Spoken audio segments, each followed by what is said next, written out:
সম্মান দেওয়া। ওরা বাচ্চা হতে পারে কিন্তু ওরা সম্মান নেই, কারণ ওদের সিনাতে যেটা আছে এটা আমাদের সিনাতে নাই। আর আমি যারা হাফেজ সাদ্দামকেও বলবো, যারা শিক্ষক তাদেরকেও বলবো, সাবধান, এদের উপর যেন কোনো জুলুম অত্যাচার না হয়। এদের গায়ে টোকাও দিবে না, ওদেরকে গালিগালাজ করবা না, ওদেরকে আদর মায়া দিয়ে পড়াইবা, আদর মায়া দিয়ে পড়াবা। কোনো ব্যাদ যেন মাদ্রাসায়, এই ব্যাদের সিস্টেম বাংলাদেশ ছাড়া পৃথিবীর কোথাও নেই।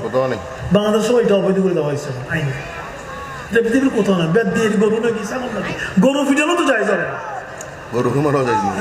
ওরসের মধ্যে মহিষ নিয়ে যায় যে ওরস, বিভিন্ন ওরসে মহিষ নিয়ে যায় না, এটা দৌড় দেওয়ার জন্য পিছন দিয়ে শিখ দিয়ে গুঁতো মারে, শিখ দিয়ে যাই যাবে। ইসলাম এত সুন্দর, মানুষ, গরু, ছাগল, বকরি, পোকা মাকড়, গাছপালা, বৃক্ষলতা, হ্যাঁ, ফল ফলাদি সবকিছু মিলেই এই দেশের নাগরিক। একটা কুকুরও এই দেশের নাগরিক, একটা কুকুরও এটা এই দেশের নাগরিক।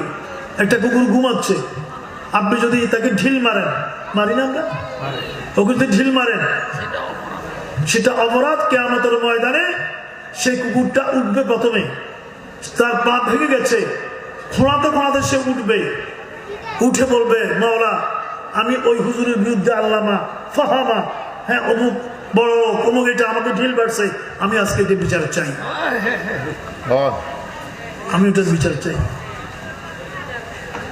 ওমর ফারুক, যিনি এই মাসে খেলাফতের আসনে আসীন হয়েছে, এই মাসে খেলাফতের আসনে ক্ষমতায় বসন নাই, ক্ষমতায়, এটা ক্ষমতা না, এটা ক্ষমতা না।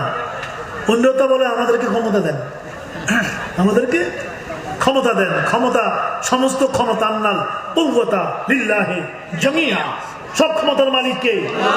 আর এটা হলো জিম্মাদারি, দায়িত্ব, এটা কি দায়িত্ব।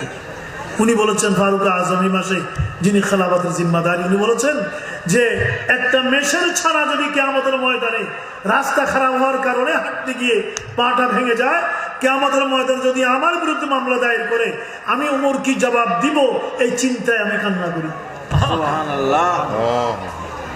এটা হচ্ছে ইসলামী শাসন, এটা হচ্ছে কোরআন সুন্নাহর শাসন। একদিকে যেমন এটা মুখস্থ করা যায়, অন্য দিয়ে এই কোরআন সুন্নাহ দিয়ে সমাজ রাষ্ট্র পরিচালনাও করা যায়।